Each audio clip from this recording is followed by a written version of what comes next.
Hello dear students, Eklavya English Point की मौखिक class में फिर से आप सबका स्वागत, वंदन और अभिनंदन है।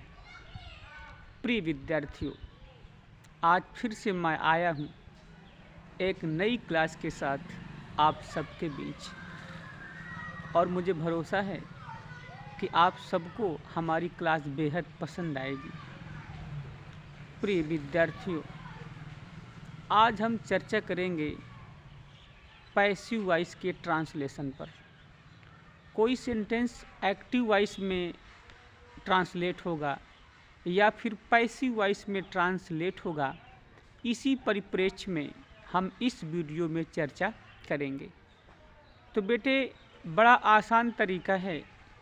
कोई सेंटेंस पैसिव वॉइस में कब किया जाएगा, सबसे आसान पहचान आपको बताने जा रहा हूँ।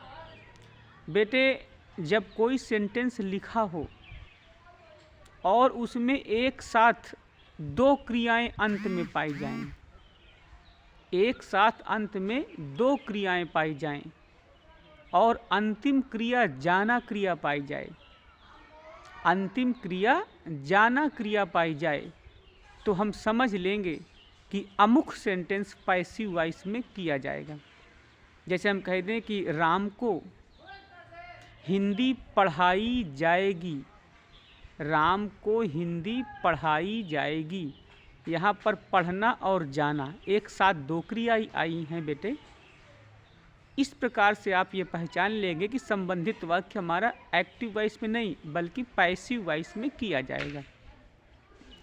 अब यहाँ पर जाना के लिए हमें कोई अलग से वर्ब नहीं लिखना पड़ता, गो नहीं लिखते, बल्कि हम पैसिव वॉइस की सहायक क्रिया ही लगा करके संबंधित सेंटेंस को अकॉर्डिंग टू रूल्स चेंज कर देते हैं।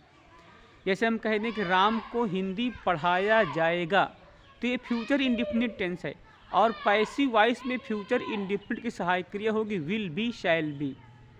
बेटे, पैसिव वॉइस में सहायक क्रियाएं आगे वाली एक कदम पीछे खिसक आती हैं, लेकिन जब बात कंटिन्यूअस की होती है तो वहाँ पर बीइंग का प्रयोग करते हैं।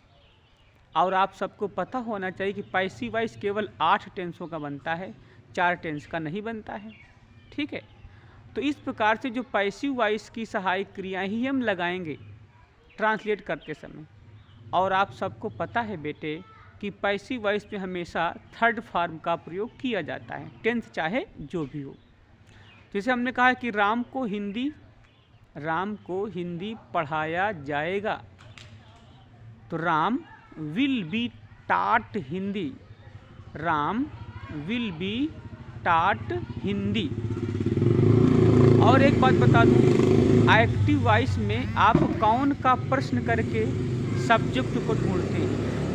यहाँ पर किसे या किसको का प्रश्न करके आप ऑब्जेक्ट ढूंढेंगे, वही ऑब्जेक्ट सब्जेक्ट बन जाता है।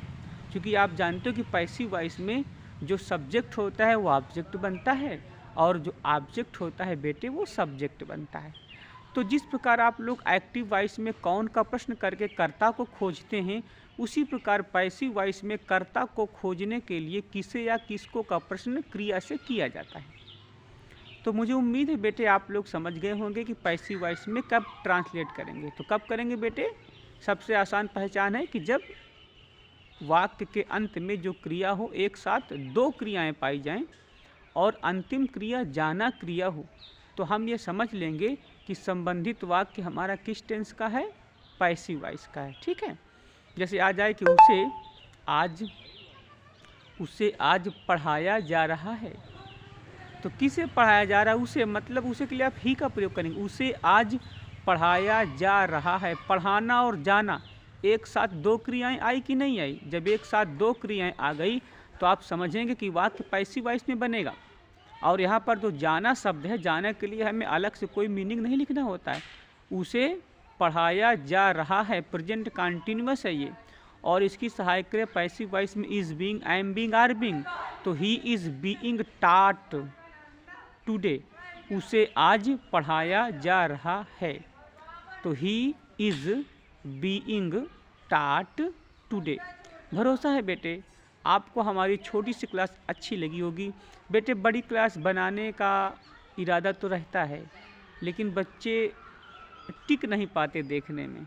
बहुत कम देखना पसंद करते हैं, तो मैं छोटी ही क्लास बना रहा हूँ ताकि आप सब लोग देख सकें। तो बेटे, आज की हमारी छोटी सी वीडियो बस यहीं तक।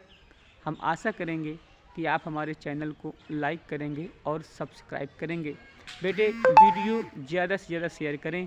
Thank you, best of luck बेटे, ऑल द बेस्ट।